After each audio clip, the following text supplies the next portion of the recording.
The last question is, and this is somewhat related to the security question. We have a situation going on right now in Federal Hill that you're aware of, where there is a huge number of license holders. I think it's 32 within a small area, and a lot of them let out at the same time or within 20 to 30 minutes of one another, which is dumping thousands of people in residential neighborhoods.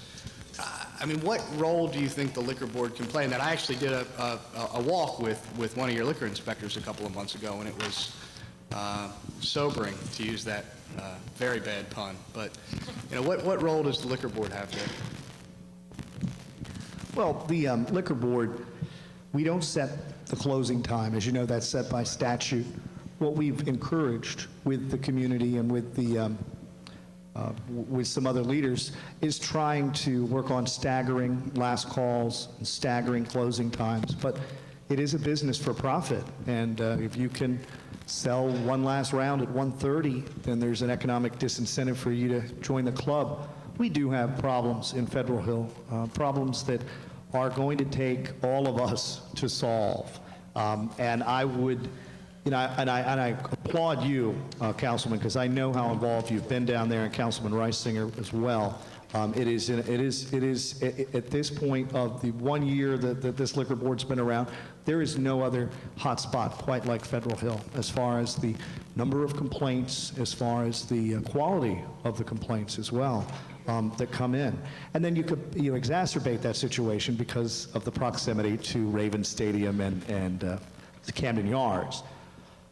There is a long-term solution, and it is something that this board is still considering, and we have been involved down at Southern Police Community Relations Council, at Southeastern, and with your community associations down south.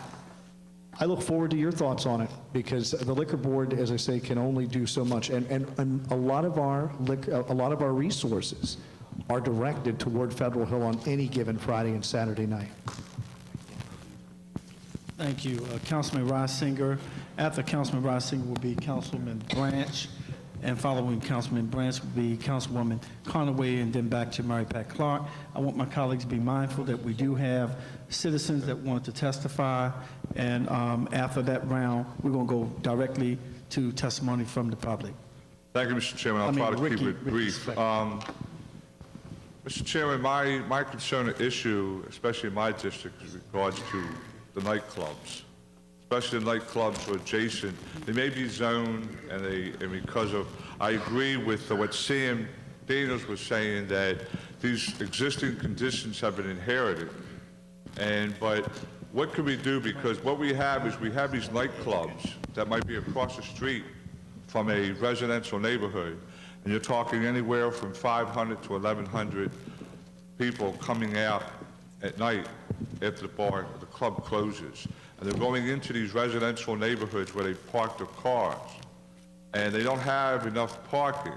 So they go into these neighborhoods, they're intoxicated, they're disturbing the peace, the quality of life of these people that live there, who pay taxes. Does the liquor board have any ideas? Is there anything that we can do? Is there anything that the state legislators could do to maybe pass legislation or something to try to change that?